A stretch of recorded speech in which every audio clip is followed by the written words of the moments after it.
Hey kids, welcome back to New Rockstars. I'm Sam Basher here with another installment of my MCU Rewatch series. Here today with the big boy, the Avengers. I'm only here for the Easter eggs and hidden references. That's what you kids want. That's what you're begging for. That's what you're dying for. Quick spoiler warning for the Avengers comics, all of Marvel's MCU. You guys know the drill. Let's get started with comic book Easter eggs. First up, the Avengers, the name of the movie, the team that we all love. They first appeared in Avengers #1 in 1963, their original lineup being Hulk, Thor, Iron Man, Ant-Man, and Wasp. There was no Cap and there was no Black Widow or Hawkeye originally. Also, during this intro, we meet the Chitauri, who appeared in the Ultimate comics back in Ultimates #8 in 2002. Originally in the Ultimate Universe for Marvel, the Chitauri were an alternative to the Skrulls, trying to be distinct, but eventually they became just a totally different species, the Skrulls actually being a very popular species of alien in Marvel Comics that can shapeshift. Moving forward, we get a lot of fun nods in the intro to this movie, specifically to Project Pegasus, who we mentioned in Thor, because that was actually in the post-credit scene of Thor. Project Pegasus in the main Marvel Comics is actually the place that the government does tests on the multiverse, tries to find dimensional doorways and such, but in this, it's just the Joint Dark Energy Mission, whatever that means. Dark energy is a real thing, but I'm guessing this just means that they're going to be testing the Tesseract on different weapons and such. We then see Coulson, Nick Fury, and the first appearance in the MCU of Maria Hill, one of my favorite characters. Maria Hill first appeared in comics in New Avengers #4 in 2005. She's very good at hand-to-hand combat, she's very formidable, and eventually she works her way up in S.H.I.E.L.D. to be its head, its leader. Also, since Nick Fury is here, I just wanted to point out that in the Ultimate Comics, he is the one who forms the Avengers, just like in this movie. And it's worth mentioning that because in the original comic for the Avengers, Nick Fury's not in it at all. Actually, the entire team of the Avengers comes together because of a character named Rick Jones, who we mentioned in the Incredible Hulk video. Go check that out. Rick Jones actually pulls all these heroes together to fight Loki, just like in this movie. Hooray! Moving forward again to when Hawkeye gets brainwashed. This is actually a fun nod to Hawkeye's original character in the comics where he played an Iron Man villain. But eventually he becomes reformed and he joins the Avengers with Cap, Scarlet Witch, and Quicksilver. Scarlet Witch and Quicksilver also choosing to be reformed. Also just want to point out Dr. Selvig here, who is an original creation for the MCU, but he does eventually join Marvel Comics, but we also find out that he's part of Hydra.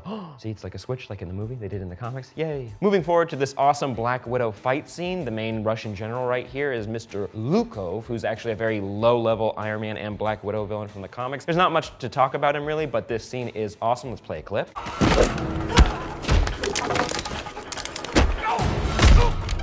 Moving forward again to Cap in his little gym, playing with the punching bag. This is an awesome scene. Check out that file that he's holding on the Tesseract. Now there's a bunch of redacted parts of this file that's, kind of hard to figure out, but one fan theory online points out that maybe at the end of this line right here at the very end, see that? Kind of, sort of, maybe looks like the word Mephisto. Now Mephisto, if you don't know, is basically the devil or a devil-like being in Marvel Comics, but he hasn't shown up in the MCU, not yet. Maybe the Tesseract could open a doorway to hell, maybe they've run into Mephisto, or maybe that's an entirely different word. Or this could be a tease altogether, or that could just be a different word. But worth mentioning. Moving on to our first appearance of Iron Man, and he's finally in New York. Originally, Iron Man is always hanging out in New York with all the New York heroes in the comics, but director Jon Favreau chose to move him to the West Coast so he could have a different feel to these superhero movies. I'm a fan of that. And speaking of New York, there was actually supposed to be a nod to Spider-Man in this movie. Originally, there was going to be an Oscorp building in the skyline of New York City. They even got the go-ahead from somebody who had sole ownership of Spider-Man in films at the time, but the okay kind of came in a little bit too late after the digital effects team had built the entire digital skyline for New York. Sad face. Moving forward to Tony and Pepper hanging out, you hear Tony do this little nod. You have reached the life model decoy of Tony Stark. Please leave a message. 2 life model decoys, hooray! In the comics, they're basically robots that are undetectable. They look just like humans.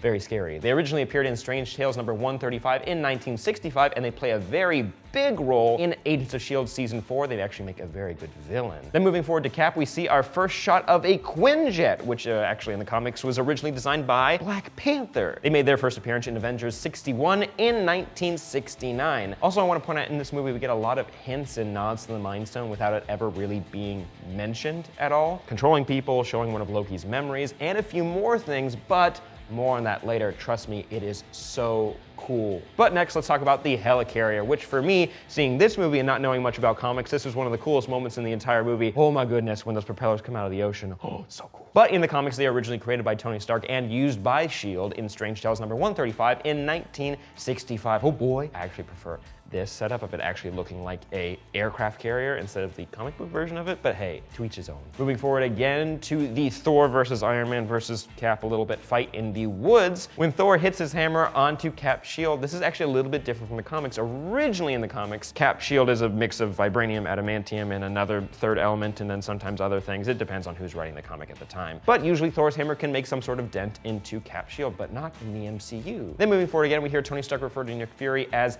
he's the spy, as in Nick Fury is the spy of all spies, the head of S.H.I.E.L.D., the spy that no one can trust. But moving to Phase 2, that reference, gonna come back to that in a second, we see a Tesseract bomb, which is very similar to a storyline that actually came after this movie, the Pleasant Hill Avengers standoff event, where S.H.I.E.L.D. is trying to use cosmic cubes as a way of creating some sort of weapon, and they end up actually creating a sentient cosmic cube that acts as a little girl. Ooh, so scary. But moving forward again, we see Hawkeye take down a helicarrier, which is awesome, and then eventually you see him shoot an arrow into a computer right here, which looks to be a hacking arrow. This is a fun nod to Hawkeye having trick arrows in the comics, which actually comes back later in the movie, but more on that soon. Coming to Phil Coulson and his awesome destroyer gun. You know, this doesn't really show up in the comics, but eventually Iron Man does work with the Asgardians to make an Uru armor, Uru being the metal that is used to make Thor's hammer, and it looks an awful lot like the destroyer armor based on this picture right here. We don't get this in the comics, but we get something close to it. Maybe eventually we'll get an Uru armor suit, maybe? Who knows? Now, I do want to point out that Coulson dying is something that was original to the MCU, but eventually it actually looks like the comics copied them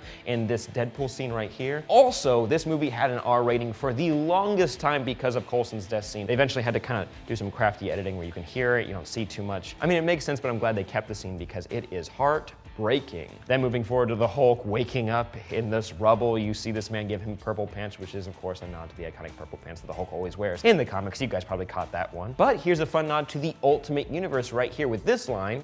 We are not soldiers. We are not soldiers, from Tony Stark, because of course he's not a soldier. He just built an awesome suit of armor to protect himself and those around him and the people of the world. But in the Ultimate Universe, they're kind of treated more as soldiers. Then moving forward to Iron Man and Loki's confrontation, you get the awesome tagline for the Avengers. Earth's mightiest heroes type thing. Yeah, very cool. But also I wanted to point out right here, Iron Man refers to Thor as a demigod. Now, in the MCU, it seems like he's a full-fledged god, right? Not really a demigod. Demigod meaning half mortal, half god, right? But actually, when I thought about this more, it kind of seems like a fun nod to Hercules. Now, bear with me for a second. In the comics, Hercules' personality is actually closer to Thor's personality in Thor: The Dark World. So this could be actually a fun nod to them eventually adapting that personality for Thor, or maybe he is a demigod. Anyways, moving on. And here's one of my favorite moments for Hawkeye in the entire MCU, when he gets to use his trick arrows. Look at that, he's clicking through them on his little bow. Ooh, we're coming to the end of comic book references, guys. I'm very excited for those MCU ones. But really quick, we have to mention this awesome nod to Hulk's catchphrase. Hulk. Smash. Hulk smash. Now winding down to the end of this film, during all those little news clip scenes, we actually see a senator at the very bottom right with the name Boynton, which is actually a nod to the Iron Man villain, Senator Boynton. He's very small, but hey, we still got the reference. And then finally, Avengers Tower is born. Avengers Tower is actually a relatively new creation in New Avengers number 10 in the 2000s. I'm a big fan of it instead of the Avengers Mansion, but I kind of hope that we get the Avengers Mansion eventually in these movies. Just one, just a little nod to it. That's all I need. And then in our first post-credit scene, you hear the others say this. To challenge them is to court death.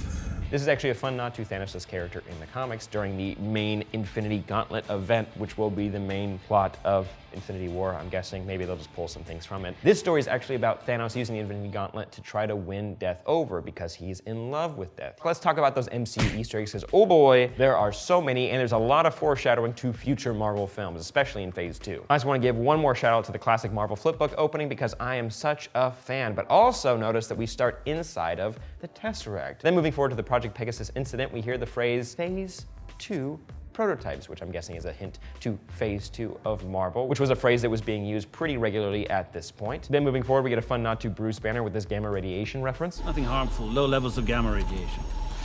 That can be harmful. And speaking of MCU hints, we get a nod to the Space Stone's true purpose, opening doorways in space. Yeah, the cube is a doorway to the other end of space, right? It could take the user anywhere they'd like. Also, notice the scepter taking over people's brains. A lot of people back then had theorized that this might be in the Mind Stone, but a lot of people shut them down because they were similar colors, but haha, Joss Whedon was 10 steps ahead of us. I did want to point out this ant boot line right here. An ant has no quarrel with a boot. There's a lot of lines in this movie that come back around, which I just love, but more on those in just a second. Wanted to point out and give a shout out to Mark Ruffalo in his first appearance in the MCU as Bruce Banner, and also there was another very famous boy who was in the running to play Bruce Banner in this film, and his name is Joaquin Phoenix. I do want to point out in the scene though what Black Widow says here. Even help keep some other interested parties off your scent. Eventually, it was revealed that this is a nod to the leader. The leader was looking for Bruce Banner somewhere on the Earth, but I guess got stopped by S.H.I.E.L.D., got captured, or he just failed and gave up. Then moving forward to the members of the S.H.I.E.L.D. board, we see Powers Booth, who doesn't really pop up in Winter Soldier, but he does appear in Agents of S.H.I.E.L.D. Season 3 as the same character in Avengers. Then just wanted to point out during this Cap and Nick Fury scene, you hear something about a $10 bet. At this point, I doubt anything would surprise me. $10 says you're wrong. This does come back around. More on that in a second. And then moving forward to the scene with Pepper Potts and Tony Stark, there's a joke about 12%. Give yourself 12% the credit. And then it comes back immediately. We were having a moment. I was having 12% of a moment. But moving on to one of my favorite Easter eggs, you hear Iron Man say this. His first name is Agent. Now this is actually an Easter egg, weirdly enough. In the first draft of the Iron Man script, Agent Coulson was just called Agent. He wasn't supposed to have a character or a personality or anything like that. But eventually, Jon Favreau and the entire crew loved Coulson so much that they actually gave him a personality. Then moving forward to when Iron Man is investigating all those little files that Coulson's brought him, you see this is all footage from other MCU movies. You see the Hulk fight on the campus, you see Cap taking down some Hydra agents, and you see Thor. Then moving forward to the Quinjet, you see Coulson and Cap talking and also talking about replicating the serum, meaning the Hulk, because in the Hulk movie we find out that Bruce Banner and his team are trying to replicate Cap's super soldier serum, but everything kind of goes wrong and you get the Hulk. I did want to point out this little line about needing a little old-fashioned. Aren't the stars and stripes a little old-fashioned? I like that line a lot, and it does come back. More on that in just a second. Let's talk about that scene where the Other and Loki talk. I thought the Other was going to be some popular or very famous character from Marvel Comics, but actually he's an original creation for the MCU. But anyways, remember that $10 bet that I mentioned earlier? You actually see it played out right here when Cap pays Nick Fury. Moving forward to this agent right here, he looks familiar, don't he? Well, we've seen him actually before in Thor, and then again in Winter Soldier, and in Agents of S.H.I.E.L.D. This is Agent Sitwell, who we find out to be a Hydra agent. That means there's a lot of Hydra agents on this helicarrier. Whoa. And let's give a little nod to Cap's suit version 2. This is my least favorite Cap suit, I'm gonna be honest, but don't judge me for it. Let me know your favorite Cap suit in the comments down below. And I just need to point out that a moment that happened in The Hulk and in Iron Man 2 happened in this film as well. Look at that, they're aiming a Gatling gun at innocent people. At least they didn't fire it, but hey, they were so close. And I wanna give a fun nod to there's only one God and he doesn't dress like that. Yeah, I'm not really sure if Cap is Christian, and that wasn't really established in Captain America, the First Avenger, or I didn't really see that in any comic research that I did, but I think the line is pretty golden. And moving forward to when Loki is trapped on the helicarrier, you get the payoff of this joke. Ant boot. And it's worth pointing out that yes, you should be watching Agents of S.H.I.E.L.D. and you get a payoff for this line here. This ain't pick a weekend. I'll fly you to Portland. She's love life. Yes, Phil had a date with a girl who was in Portland. Eventually that actress is Amy Acker, and there is an episode of it in the first season of Agents of S.H.I.E.L.D. I need to point out this joke right here about the man playing Galaga. That man is playing Galaga. Thought we wouldn't notice, but we did. This was ad-libbed, but it does pay off in a very cool way later in this movie. Here's a fun nod to the Incredible Hulk movie. Last time I was in New York, I kind of broke Harlem. He broke Harlem during his fight with Abomination. But moving to the Loki and Black Widow interrogation scene, you hear Loki mention Sao Paulo and a hospital fire. Now this isn't in the comics, and it hasn't been brought up again, so I hope if we get a Black Widow solo movie, this storyline will be kind of fleshed out just a little bit. And now my favorite scene in this movie, when all the Avengers are getting at each other's throat in that lab. There's a lot of nods to Phase 2, a lot of foreshadowing, talking about wrecking Asgard. Maybe this is a nod to the Dark Elves eventually attacking in Thor, the Dark World. And also, everyone is on a list. That line is definitely a nod to Winter Soldier. Yes? No? I think yes. Notice how the camera eventually lands on the scepter, meaning that the Mind Stone might be affecting everyone in that room. We even see Cap break into a room that kind of seems to go against his code, maybe because he's extra paranoid because the Mind Stone's affecting them. That's probably part of Loki's plan. But moving forward, we get a nod to the Hulk suicide attempt scene that was eventually deleted from the Incredible Hulk movie. But the cool Hulk references don't stop there. Notice here during his transformation, you see Hulk fall, and he's just turning into the big green monster. Check out that writing just under underneath him. What does that say? Under pressure. Kind of sounds like Hulk just a little bit, don't it? We get a couple jokes in this movie that are eventually, visited again in Thor Ragnarok, like Thor pulling the hammer through all the walls and the holes in the support structures of the helicarrier, and Hulk trying to lift the hammer, which eventually gets, visited again in Age of Ultron. But anyways, you remember that old-fashioned line that I mentioned earlier? We actually revisit it right here. It's an old-fashioned notion. And I feel like this is kind of a setup, or at least a nod to Cap leading the Avengers. Also, quick montage of them all suiting up, because that's awesome. And speaking of suiting up, that armor that comes flying out of the building to rescue Iron Man, this is the Mark 7 version of the armor for the MCU. It doesn't really look like the Mark 7 armor from the comics, but hey, it's still very cool. But anyways, let's bring that Galaga reference back one more time. When Iron Man's actually flying up to the portal, if you were to look at that from the side, it almost looks just like a game of Galaga. And the mothership that we see get nuked looks just like one of the Galaga ships. Here comes one of the weirder parts of this movie. This waitress that gets a lot of screen time near the end and we don't know who she is? Well, there was this entire scene and kind of like subplot about Cap falling in love with this waitress that was entirely cut from this movie, and there was a Stan Lee cameo in this scene. So this would have meant a little bit more when we see her later on in this movie. But anyways, just thought it was worth mentioning. Just like it's worth mentioning the name of those space whales, which I like calling them space whales, but they were titled Leviathans for this movie, and they eventually do make it into the comics, but they were an original creation for this movie. Then moving forward to these two cops that help Cap, one of those cops does pop up in the MCU later on, or should I say in the past. This is actually Agent Sousa. That probably led to him getting that role in Agent Carter. Then moving forward to when Iron Man pops out of the whale after blowing it up, pulling a Jonah, if you will. We see him land outside of the shawarma place that ends up in the second post-credit scene. But also, let's look at those blueprints for the Avengers Tower. Ooh, so cool. If you notice that actually all of the Avengers have their own rooms or maybe levels in this building, that's very sweet of Tony. Let's give him a round of applause. Thank you so much. And finally, it's worth mentioning that the end credits, you actually get to see all of the weapons of all of the different Avengers, even Nick Fury and Marielle. Very fun. And this is the second time that Marvel has given us a tease of a new character that everyone went, whoa, who's that? First, Nick Fury, and now with Thanos. I was excited as a kid. I had no idea what that purple chin band, what his whole deal was. And worth mentioning that the second post-credit scene actually wasn't a part of the premiere of this movie. It was added way later, and actually all the actors had to come back to reshoot it. And last but not least, guys, let's talk about some pop culture and historical references, like how this is the last Paramount Marvel movie that was distributed, eventually all moved over to Disney. Also worth mentioning that Avengers was actually titled Avengers Assemble in a lot of other countries because there is another team of Avengers that is very popular. Check them out. Also fun nod to other Whedon bits when you see Cap knock that punching bag down, then put another one right back up. It kind of seems like a fun nod to Buffy, who early on actually knocks down a punching bag, but mainly off of the chain, not by just exploding it. Also, for science nerds, let's talk about iridium, which is an actual real substance that does come from meteorites and is used to make antiprotons. Then moving forward to when Loki just, zaps one of those cars and it goes sliding down the road. It actually was a mistake that ended up sliding down the road, but they kept it because it looks awesome. Then a shout out to AC/DC with Shoot the Thrills, the song that Iron Man pumps through the SHIELD PA system when he shows up. Then you get a nod to reindeer games, and guys, there are so many references to things. Iron Man's just like launching these at the screen constantly. Then moving forward to when Thor and Loki are having their Shakespearean brotherly confrontation on the top of that mountain, we actually hear a familiar sound. This is actually eventually confirmed by the team who made this movie that these are Odin's ravens, who in mythology and in the comics are his eyes in the other realms. Their specific names are Hugin and Munnin. Then moving forward to Iron Man and Thor's fight, you get a nod to Shakespeare in the Park, which is an actual event. Then moving forward again to one of my favorite jokes in this movie, the flying monkeys reference to Wizard of Oz, of course, and it's the only reference that Captain America gets. And I'd like to know how Loki used it to turn two of the sharpest men I know into his personal flying monkeys. Monkeys? I do not understand. I do.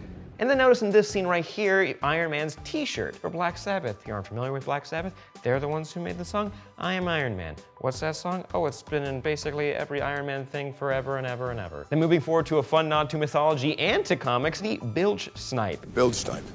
Huge, scaly, big antlers. You don't have those? Don't think so.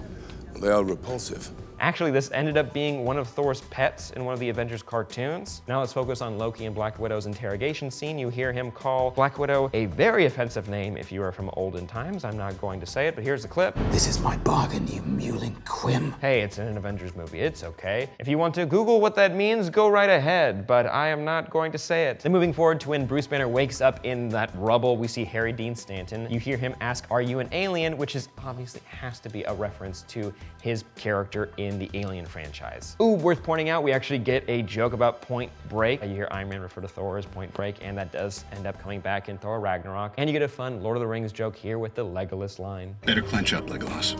And here's a deep cut, but I was rewatching The Incredibles recently, and I think this scene where Hulk's running through the office building straight towards the Leviathan, it seems an awful lot like when Mr. Incredible is running through the office building to take on that big robot downtown during the climax of the movie. Also, I'm getting a very serious Watchmen vibe with the nuke that's gonna hit Manhattan, very similar to the end of that comic or movie if you're a fan of that movie. And finally, you get a fun Pixar nod at the end during all the newsreels you see. If you check out the top right there, it says file A113, which is a code that has been used in every Pixar movie from the dawn of time. And to finish off this breakdown, let's give a shout out to the Stan Lee cameo. It's one of the smallest ones in all of the MCU, but much appreciated. There's a very nice button at the end of this movie. Ooh, there's so much, guys. I hope you enjoy. Let me know your favorite Easter egg or hidden reference in the comments down below, or if any ones that I missed. Hope to God I didn't miss any, but you'll let me know here or on Twitter at OnlyStupidAnswers. Yank out the vowels from stupid. And make sure you like this video, subscribe to New Rockstars for more breakdowns. Make sure you check out New Rockstars News. I'm a part of that. We talk about all of the current events in the nerd world. Again, guys, I'm Sam Basher, and I'll see you next time.